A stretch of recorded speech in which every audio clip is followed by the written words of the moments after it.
네, 오늘 주시는 하나님의 말씀은 신약성경 요한복음 12장 12절로 15절까지의 말씀입니다. 다 함께 찾으시기 바랍니다. 요한복음 12장 12절로 15절까지의 말씀. 이 말씀을 박재숙 권사께서 낭독하신 낭독본으로 봉독해 드리도록 하겠습니다.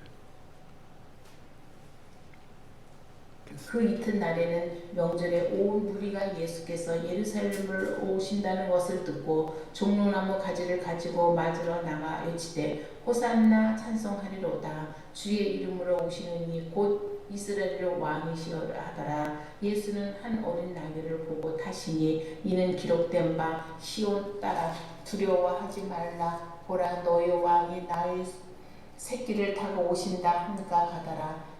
아멘. 이것은 오늘 우리에게 주시는 하나님 말씀입니다. 하나님 감사합니다. 네, 오늘은 주신 말씀을 가지고 나귀 새끼를 타고 오신다라는 제목으로 말씀의 은혜를 함께 나누도록 하겠습니다. 우리가 새해 첫 달이었던 지난 1월 한 달 동안은 우리 교회에 올해 주신 신앙의 표어인 주를 배우라 라는 주제의 주제 말씀인 마태복음 11장 말씀을 함께 여러 주간 동안 나누면서 주께서 당신 자신을 가리켜 나는 온유하고 겸손하다 말씀하셨던 것을 우리가 함께 상고한 일이 있습니다. 그래서 먼저 지난 첫 달인 1월 한 달 동안은 온유에 대해서 우리가 말씀을 좀 상고하면서 주님의 이 온유하심을 좀 배우고자 했었습니다.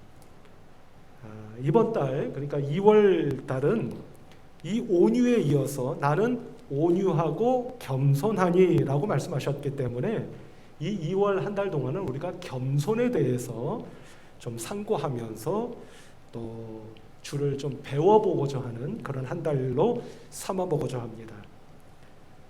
그래서 오늘 본문 말씀을 찾아 읽게 되었는데요. 오늘 본문 말씀은 우리 성도 여러분들이 잘 아시다시피 주께서 이제 십자가를 지시기 위해서 예루살렘에 입성하시는 그 장면의 말씀을 기록하고 있는 말씀입니다. 아시다시피 이 말씀은 구약성경 스가랴 9장 9절의 말씀을 주께서 친히 몸소 이루신 말씀으로 우리가 알고 있고 그렇게 기억하고 있습니다. 그러면 먼저 구약성경 스가랴 9장 9절의 말씀은 어떻게 예언의 말씀을 하고 계실까? 이것을 좀 한번 좀 보시도록 하겠습니다. 여기 앞에 보시면 아마 스크린에 나와 있을 텐데요.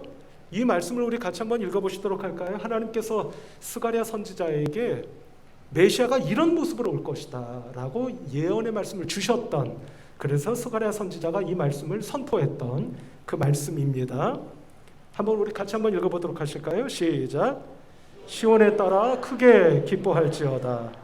예루살렘에 따라 즐거이 부를지어다. 보라, 네 왕이 네게 임하시나니 그는 공의로우시며 구원을 베푸시며 겸손하여서 나귀를 타시나니 나귀의 작은 것 곧 나귀 새끼니라. 아멘. 이렇게 말씀하셨습니다. 그러니까 주께서 오실 때 뭘 타고 오신다는 겁니까? 나귀 새끼를 타고 오신다. 그분이 어떤 분이셔서?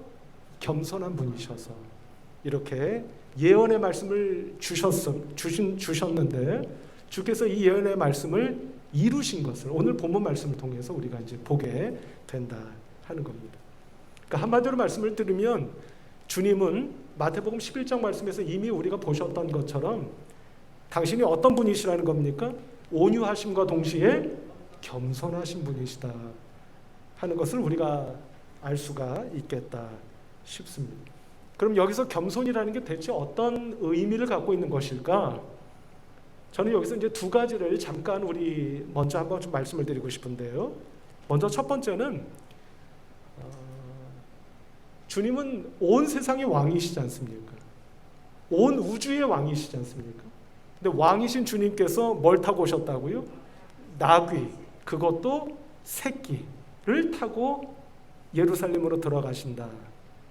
그러니 이게 얼마나 어떻게 보면 초라해 보일 정도로, 그죠? 초라해 보일 정도로 당신을 낮추시는 그런 모습을 우리가 보게 된다. 그러니 주님은 틀림없이 겸손한 분이시다 하는 것을 우리가 알 수가 있겠죠. 근데 그것과 더불어서 한 가지 제가 우리 성도 여러분들과 꼭 나누고 싶은 것은 무엇이냐면 바로 이런 겁니다.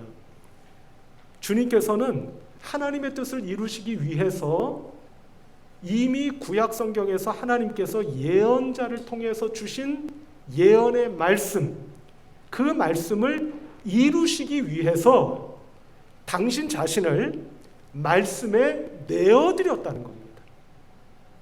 무슨 말씀인지 아시겠죠? 저는 이게 아주 중요한 부분이다 싶습니다. 주께서 어떻게 하셨다고요? 하나님께서 예언자를 통해서 주신 예언의 말씀을 직접 이루시기 위해서 그 말씀에 어떻게 하셨다고요? 나 자신을 내어 드리셨다는 겁니다. 말씀이 이루어지도록 나 자신을 무엇에? 우리 성도 여러분, 무엇에? 말씀에 나 자신을 내어 드리셨다. 이것이 겸손한 모습이시다. 이렇게 말씀을 드리고 싶다는 것입니다. 그러니 우리 성도 여러분들도 이런 맥락에서 신앙적으로 하나님 앞에서 겸손하신 분들이 되시기를 축복합니다. 그러면 우리도 어떻게 해야 되는 겁니까? 우리에게 주신 말씀이 이루어지도록 그 말씀에 어떻게 해야 되는 거예요? 나 자신을 내어 드리실 수 있어야 되는 겁니다. 그냥 말씀 듣고 잊어버리고 말씀 듣고 그랬나 보다 하고 끝나버리는 그런 신앙으로는 우리가 겸손한 신앙인, 특별히 주님을 배우는 겸손한 신앙이 되기가, 말이 겸손이지 사실 그런 신앙이 되기가 어려울 것이다 하는 것입니다. 그럼 먼저 겸손이라는 게 도대체 어떤 걸까 한번 좀 생각을 해보려고 합니다. 제가 사전을 찾아봤습니다. 겸손이라는 게 도대체 뭘까? 뭐 다 아시리라 생각합니다만 여기 앞에 보시면 사전적 의미가 정의되어 있는 것을 보시게 될 것입니다. 어떤 뜻이죠? 한번 해보실까요? 시작. 남을 존중하고 자기를 내세우지 않는 태도. 그게 뭐다? 그게 겸손이다. 이렇게 사전이 정의하고 있는 것을 볼 수가 있었습니다. 쉽게 말씀드리면 남은 높이되 나는 낮추는 것, 뭐 그렇게 보시면 되지 않을까 싶습니다. 남은 높여드리지만 나 자신은 낮추는 것, 그것이 겸손이겠다. 이렇게 말씀을 드릴 수가 있겠습니다. 앞서 잠깐 말씀드렸지만 여기서 한 걸음만 더 나아가면 겸손이라고 하는 것은 내가 어떤 의도를 가지고 남을 부리려고 하는 것이 아니라 도리어 남이 나를 부리도록 나를 그에게 내어 주는 것, 그것이 겸손이다. 마치 주께서 그렇게 하셨던 것처럼 말씀입니다. 그렇게 말씀을 드릴 수가 있겠습니다. 따라서 겸손이라는 것은 우리 신앙인들에게는 크게 두 가지를 의미한다고 말씀드릴 수가 있겠는데요. 먼저 첫 번째는 하나님 앞에서 겸손해야 한다 하는 것이 첫 번째이고요. 두 번째는 그러면 뭐가 될 것 같으십니까? 사람들 앞에서도 겸손할 수 있어야 합니다 라는 두 가지를 우리가 꼽아볼 수가 있겠다 싶습니다. 이것은 뭐 두말할 나위가 없을 것 같습니다. 우리 신앙인들이 겸손한 신앙인이라면 무엇보다도 먼저 누구 앞에서? 하나님 앞에서 겸손할 줄 아는 것. 두 번째는 하나님 앞에서 겸손할 줄 알기에 그 결과로 누구 앞에서도? 사람들 앞에서도 겸손할 줄 아는 것, 그것이 신앙인들의 겸손이 아니겠는가, 이런 생각을 해보게 된다는 말씀입니다. 자, 그런데 성도 여러분, 여기에는 전제가 하나 있다 싶습니다. 이것이 해결되지 않으면 하나님 앞에서 겸손할 수 없고 사람들 앞에서도 겸손할 수 없다 하는 것인데요. 그 전제가 무엇이냐? 그것은 바로 이겁니다. 우리 성도 여러분들이 이미 다 아시고 계시는 것이라고 생각을 하는데요. 그것은 어디까지나 우리들 자신은 하나님 앞에서 한낱 피조물에 불과하다고 하는 것을 믿고 인정하고 고백할 수 있어야 된다는 것입니다. 내가 누구라고 하는 것을요? 하나님 앞에서 한낱 피조물에 불과하다고 하는 것을 인정하고 고백할 수 있어야 된다. 왜냐하면 그렇지 않는 한 우리는 결코 하나님 앞에서나 사람들 앞에서나 뭐 할 수 없기 때문입니까? 겸손할 수 없기 때문입니다. 성도 여러분, 이전에도 여러분께 말씀을 드린 것으로 기억합니다만 세상은요, 세상 많은 사람들은 우리들에게 이렇게 말합니다. 네가 네 자신의 인생의 주인이야 라고 말을 합니다. 그런데 하나님 앞에서 한낱 피조물에 불과하다고 하는 것을 믿고 있는 우리들은 어떻게 생각하죠? 내가 나 자신의 주인일 수 없고 따라서 내가 살아가는 인생의 삶의 주인일 수도 없다고 우리는 믿는 겁니다. 그런데 앞서 말씀드린 것처럼 세상의 많은 사람들은 네가 네 인생의 주인이야 라고 강조하여 말을 하곤 합니다. 자, 성도 여러분, 저는 오늘 이렇게 말씀드리고 싶습니다. 그럼 그게 잘못된 겁니까? 네가 네 인생의 주인이야 라고 이야기를 하거나 그래서 내가 내 삶을 주도적으로 또는 주체적으로 살아가려고 하는 것이 잘못된 겁니까? 어떻게 생각하십니까? 아마 여러분들이 지금 대답을 안 하고 계시지만 다들 그거는 죄야 라고 아마 생각들을 하시지 않을까 싶어요. 근데 저는 그게 꼭 나쁜 걸까? 그런 생각을 해봅니다. 내가 내 인생을 나 나름대로 주도적으로, 주체적으로 살아가려고 하는 게 뭐가 그렇게 잘못인가요? 전 좀 궁금합니다. 그게 그렇게 잘못인가요? 왜냐하면 우리 신앙인들의 대부분이, 여러분들이 조금 듣기 불편하실런지는 모르겠습니다만 우리 신앙인들의 대부분이 머릿속으로는 다 알고 있어요. 내가 내 인생의 주인일 수 없다는 것을. 그러나 실제로 신앙인인 우리들이 살아가는 모습을 보면 그래서 모든 것을 다 하나님께 맡기며 살아가고 계십니까? 하나부터 열까지 다 하나님께 기도하고 하나님의 응답을 받아서 결정하고 판단하고 그렇게 행하십니까? 과연 정말 그렇습니까, 우리는? 제가 보기엔 그렇지 않은 것 같아요.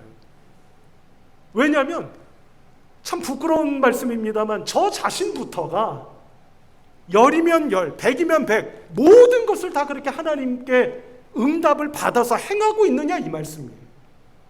제가 저 자신을 봐도 그렇지 않은 것 같습니다. 참 부끄럽습니다만 인정할 건 인정해야겠죠. 근데 우리 성도 여러분들 어떠십니까? 여러분들은 그렇게 인생을 그렇게 살아가고 그렇게 살아가야 되는 것을 우리가 모르지 않지만 실제로 그렇게 살아가고 계시느냐라고 하는 것입니다. 우리가 그렇게 알고 있고 믿고 있는 것과 실제로 그렇게 하고 있느냐 그렇지 못하고 있느냐 하는 것은 별개의 문제지 않습니까? 근데 우리는 그렇게 하고 있는가? 어쩌면 우리 자신부터가 그렇게 살아가고 있지 못하면서 세상에서 말하고 있는 사람들이 나름대로 주체적으로 주도적으로 살아가려고 하는 그 모습을 우리가 너무 쉽게 정죄하고 있는 것은 아닌가 하는 생각도 한편으로는 해보게 된다는 말씀입니다. 그렇다고 오해하지 마시기 바랍니다. 그것이 옳은 인생이라고 말씀드리고 싶은 것은 결코 아닙니다. 우리는 틀림없이 앞서 말씀드린 것처럼 하나님께서 빚어주셨고 창조해 주신 피조물에 불과하기 때문에 우리는 우리 자신의 주인일 수도 없고 우리 인생의 주인일 수도 없음에는 틀림이 없습니다. 왜냐? 제가 기회 있을 때마다 여러분들께 비슷한 말씀을 드려온 것으로 기억합니다만 만일 우리가 우리 자신의 주인이고 우리 인생의 주인이라면 진짜 주인이라면 모든 것이 내 뜻대로 되어야 합니까? 되지 않을 수도 있습니까? 어떻게 생각하십니까? 실제로 내가 주인이라면 주인인 내 뜻대로 돼야 됩니까? 안 될 수도 있는 겁니까? 돼야 되는 거예요. 모든 것이 척척척 내 뜻대로 내 계획대로 다 이루어져야 하는 것이 맞습니다. 그런데 제 인생도 그렇고 우리 성도 여러분들의 인생도 그렇고 모든 것이 이제껏 내 마음대로 내 뜻대로 되어져 오셨습니까? 그렇지 않습니다. 조금 과장해서 말씀을 드리면 어느 것 하나 내 마음대로 내 뜻대로 되어진 것이 없습니다. 그러니 틀림없는 것 아니겠습니까? 뭐가요? 내가 나 자신의 주인일 수가 없고 내가 살아가는 인생임에도 불구하고 내 인생과 내 삶의 주인이 나일 수가 없다는 것이 분명하지 않습니까? 가장 비근한 예로 성도 여러분, 여러분들의 마음 하나가 여러분들의 뜻대로 되십니까? 다 되시나 보네요. 깜짝 놀랐네요. 죄송합니다만 저는 제 마음 하나가 제 뜻대로 되지가 않습니다. 제 마음 하나가 제 뜻대로 통제되거나 조절되지가 않는다는 말씀이에요. 우리가 누군가를 미워해서는 안 된다는 거 모르십니까? 다 아세요. 근데 성도 여러분, 지금 이 자리에 계시는 성도 여러분들 가운데 나는 누구 한 분도 미워하지 않아. 지금 이 순간 그런 분 계십니까? 계시면 한번 조심스럽게 손 한번 들어봐 주시죠. 한 분도 없을 겁니다. 미워해서는 안 된다는 거 모르지 않습니다. 더더욱이 신앙인인 내가. 그런데 밑도 끝도 없이 미워하는 마음이 불쑥불쑥 일어나는 것이 우리의 마음이지 않습니까? 또는 그런 마음을 가져서는 안 돼. 미움뿐만 아니라 그런 마음 가져서는 안 된다는 거 모르지 않음에도 불구하고 내 마음이 내 뜻대로 통제되거나 조절되지가 않는다는 말씀입니다. 이것은 좋은 마음을 갖는 것도 매한가지 아닙니까? 좋은 마음을 가져야 된다는 것. 제가 새벽 기도마다 이 앞에 앉아서 제일 먼저 기도하는 거, 제가 여러분께 몇 차례 말씀드렸죠. 하나님 오늘도 무슨 마음을? 좋은 마음을 주시옵소서. 좋은 마음을 갖는 것 역시도 내 뜻대로 될 수가 없다는 말씀이에요. 제가 조금 조심스럽게 간증 아닌 간증, 고백 아닌 고백을 여러분들께 한 가지 좀 드리려고 합니다. 작년 연말에 제가 장로님들께 미리 말씀을 드리고 2박 3일 일정으로 기도원을 다녀온 일이 있습니다. 제가 기도원을 간 이유는 물론 새해 우리 교회와 목회를 준비하기 위한 그것을 준비하기 위한 것이기도 했지만 그 무렵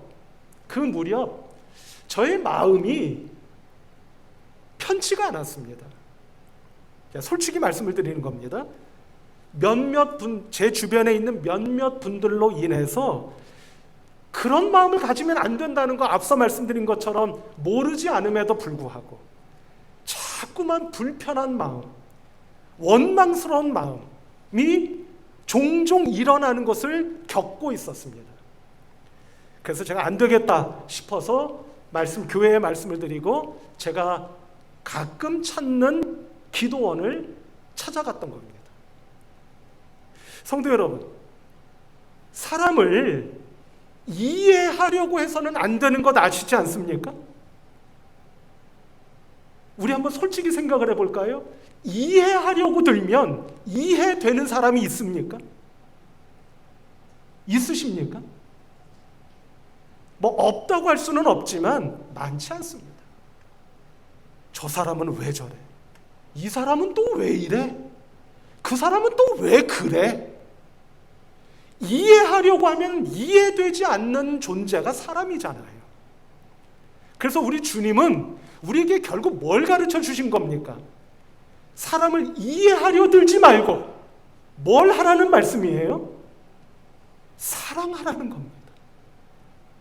받아들이라는 거예요. 이해되지 않는 그 사람을, 도무지 그 마음속을 헤아릴 수 없는 그 사람을 그냥 받아들이고 그 사람을 사랑하라고 가르쳐 주신 것이 우리 주님 아니십니까? 왜냐? 사랑하고 받아들이기 시작하면 어떻게 되는 거예요? 이해할 수 있는 겁니다. 그러니까 이해가 먼저가 아니라 뭐가 먼저라는 걸 결국 가르쳐 주신 겁니까? 사랑을 먼저 가르쳐 주신 거예요. 근데 제가 못된 습성이 일어난 겁니다.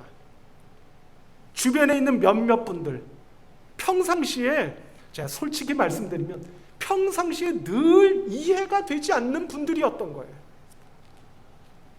근데 못된 습성이 일어났던 건 뭐냐면 그분들을 자꾸 이해하려 들기 시작한 겁니다. 왜냐? 그분들의 말하는 것과 행하는 것이 자꾸 거슬리는 거예요. 제 성격에 맞지 않고 제 기준에 맞지 않는 겁니다. 그러니까 그걸 이해해 보려고 하는 거예요. 그것도 물론 뭐 그렇게 나쁜 거겠습니까? 사람이 사람을 이해하려고 하는데 그게 뭐 그렇게 잘못이겠어요. 그러나 결과적으로는 이해가 안 되는 겁니다. 근데 그 못된 습성을 또 답습하려 든 거예요. 그래서 못내 마음이 여러 개월 동안 불편했어요. 그래서 새해를 준비하는 것도 준비하는 것이지만 그것을 좀 어떻게 해결받고 싶어서 기도원을 찾아갔던 겁니다. 기도원을 찾아간 첫날 저녁에 기도실에 들어가서 조용히 하나님 앞에 머리를 숙이고 우리 늘 기도드리는 예수 기도, 하나님 저를 불쌍히 여겨주시오. 하나님 저를 불쌍히 여겨주시기를 원합니다. 기도하고 또 기도하면서 저의 영과 마음을 모아 하나님께 내어드리려고 하는 그 순간 제 느낌은 꼭 그랬습니다. 이것은 가감 없이 말씀드리는 겁니다. 제 느낌은 꼭 그랬습니다. 하나님께서 그 문제를 가지고 하나님께 그 자리에 와서 기도하기를 기다리셨던 것 같아요. 하나님께서 우리가 흔히 말하는 말로 제가 말씀을 드려봅니다. 하나님께서 즉각적으로 역사하신 겁니다. 즉각적으로 응답해 주신 거예요. 제 마음을 하나님이 다 알고 계신다는 느낌을 받았어요. 그리고 저도 모르는 사이 하나님께서 제 마음을 그 순식간에, 그 찰나와도 같은 순간에 하나님께서 제 마음을 어루만져 주시고 녹여주시고 풀어주셨어요. 그리고 어떤 마음을 주셨겠어요? 어떤 마음? 제가 새벽마다 기도하던 그 마음. 무슨 마음? 좋은 마음. 좋은 마음을 저에게, 이건 정말 찰나에 일어나는 일입니다. 제 마음을 쑥, 뭐가 왜 그런 거 있잖아요. 뭐가 훅 하고 제 마음속에 그냥 밀려 들어오는 겁니다. 성도 여러분 생각해 보세요. 그 마음이 제 마음속에서 차곡차곡 쌓여서 드러난 마음이겠습니까? 아니면 제 마음속에 좋은 마음이 없었음에도 불구하고 저 하늘로부터 어느 순간 훅 하고 밀려 들어오는 마음이었겠습니까? 전자일까요? 후자일까요? 후자입니다. 하나님께서 기다리셨다는 듯이 저에게 즉각적으로 찾아와 응답해 주시면서 네가 갖고 싶은 좋은 마음, 좀 우스갯소리로 말씀드려 볼까요? 옛다 받아라 하시면서 제 마음속에 훅 하고 넣어주시는 것을 체험할 수 있었다는 말씀입니다. 얼마나 마음이 편안하고 감사하고 문제가 그 자리에서 그냥 해결된 겁니다. 그리고 덧붙여 하나님께서 기도원에서 나가거들랑 이렇게 하려무나 하시며 제가 해야 할 일까지 다 가르쳐 주시고 깨우쳐 주시는 것을 경험할 수가 있었습니다. 성도 여러분, 제가 이 말씀을 드리는 이유는 다른 것이 아닙니다. 기도원에 갔더니 은혜 받고 왔습니다. 그런 말씀을 드리려는 게 아니에요. 이처럼 그것이 어떤 마음이든지 우리의 마음까지도 우리의 마음 하나조차도 주장하시고 그 마음을 허락하시는 분은 내가 아니고 하나님이시라는 사실을 말씀드리기 위함인 것입니다. 우리 성도 여러분, 마음조차 내 마음대로 되지 않는 우리들 이것만 하물며 댁으로 돌아가시거나 직장으로 가시면 5만 가지 일들이 우리를 흔들 때가 있지 않습니까? 그 모든 일들을 우리가 어떻게 그것을 스스로 해결해 보려고 나름대로 주체적으로 노력해 보는 거 나쁘지 않다고 했습니다. 그러나 그렇게 해서 해결될 수가 없다는 것 또한 너무나 분명하다고 하는 것을 우리가 알아야 된다고 하는 사실을 말씀드리기 위함인 것입니다. 그리고 이 사실을 인정하고 고백할 수 있을 때만이 우리가 하나님 앞과 사람들 앞에서 어떻게 할 수가 있다고요? 겸손할 수가 있는 것을 우리가 깨달아야 될 줄로 믿습니다. 이와 관련해서 우리가 성경 말씀 한 절만 좀 보실까요? 사도행전 9장의 말씀을 보시면 잠시 뒤에 말씀을 제가 여러분께 읽어드리도록 하겠습니다. 사도행전 9장의 말씀을 보면 너무나 잘 아시는 말씀이 나오죠. 사도 바울이, 당신은 사울이었지 않습니까? 그 사울이 예수님 믿는 사람들을 체포하기 위하여 수십 킬로미터의 길을 달려가고 있었습니다. 그때 마치 이걸 비교해서 여러분들 혹시 오해하실지는 모르겠습니다만 비교를 해보자면 저를 기다리셨다는 듯이 즉각적으로 끌어안아 주시며 찰나적으로 문제를 해결해 주시는 하나님의 은혜를 제가 힘입었습니다 라고 고백 드렸던 것처럼 순식간에 사울을 찾아오신 주님을 사도 바울이 만났습니다. 근데 그 빛이 너무나 강렬해서 순간적으로 어떻게 됐죠? 앞이 보이질 않는 겁니다. 눈이 먼 겁니다. 순간적으로. 그래서 누구를 찾아갔습니까? 사람들의 손에 이끌려 선지자 아나니아를 찾아가게 됐습니다. 아나니아가 바울에게 안수했을 때 그의 눈이 다시 열려지게 되었어요. 이 말씀을 기록하고 있는 말씀이 사도행전 9장 18절의 말씀입니다. 이 앞에 보시면 말씀이 나와 있을 거예요. 아울러서 가급적이면 좀 낭독본을 많이 좀 틀어드리려고 찾아보니까 이 사도행전 이 말씀을 우리 문종철 집사님 맞습니까? 네, 아마 녹음을 하셨던 것 같은데요. 제가 정확한지 모르겠습니다. 제가 오늘 좀 틀어주십사 부탁을 드렸는데 준비가 됐을까요? 돼 있습니까? 네, 아마 안 되어 있는 것 같네요. 아이고, 틀어드리려고 했는데 그럼 제가 그냥 읽어드려 보도록 하겠습니다. 우리 네, 돼 있습니까? 네, 한번 해주실까요? 온 무리가 예수께서 사도행전 9장 18절 즉시 사울의 눈에서 비늘 같은 것이 벗어져 다시 보게 된지라. 일어나 세례를 받고 음식을 먹음에 강건하여지니라. 아멘. 이게 사도행전 9장 18절 19절 말씀입니다. 우리 문 집사님이 아니셨군요. 혹시 장수미 집사님 아니신가요? 맞습니까? 네, 음성을 들으니까 장수미 집사님 같으시네요. 제가 착각했습니다. 그거는 양해해 주시고요. 자, 성도 여러분, 이 사도행전 9장 18절 19절 말씀을 지금 낭독본으로 여러분께 들려드렸습니다. 자, 사도 바울의 눈이 아나니아가 안수했을 때 어떻게 됐다고요? 다시 보게 되었습니다. 이렇게 성경이 기록하고 있는 것을 우리가 보게 되는데요. 여러분, 여기서 중요한 사실이 한 가지 있습니다. 그건 뭐냐면 다시 보게 되었다 라고 할 때 이것이 헬라어로 말하면 아나블레포라는 말입니다. 아나블레포. 근데 잘 들어봐 주시기 바랍니다. 블레포라는 말은 보다라는 이야기예요. 동사입니다. 네, 앞에 아나라는 말이 있어요. 이건 부사입니다. 아나라는 말은 뭐냐면 다시라는 뜻이에요. 다시. 영어로 하면 뭐가 되겠습니까? 아나. 영어로는 뭐겠어요? again입니다. 다시.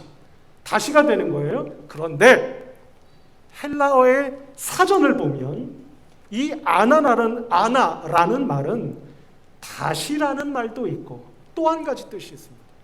그게 뭐냐면 잘 보세요. 위로입니다. 무슨 뜻? 위로. 하늘을 향하여 위로라는 뜻을 가지고 있습니다. 그러면 어떻게 됩니까? 사도 사울이 아나니아의 안수에 따라 다시 눈이 열려졌을 때 그는 다시 보게 되었다. 그것을 살짝 바꿔서 말씀을 드리면 어디를 바라보게 되었다는 뜻입니까? 위를 바라보게 되었다는 뜻입니다. 이제껏 땅만 바라보면서 모든 것은 내 지식으로, 내 힘과 능력으로 모든 것을 해결할 수 있다고 믿었던 사울이 다시 보게 된 겁니다. 어디를 보게 되었다고요? 위를 보게 되었다는 말씀입니다. 무슨 뜻입니까? 그것은 내 지식이나 내 힘이나 능력으로 해결할 수 있는 것이 아니요, 오직 위로부터 임하여지는 하나님께서 주시는 마음과 믿음과 능력으로만 해결될 수 있다고 하는 사실을 깨우치게 되었다는 뜻이 되는 것입니다. 우리 성도 여러분, 이런 믿음으로 오늘부터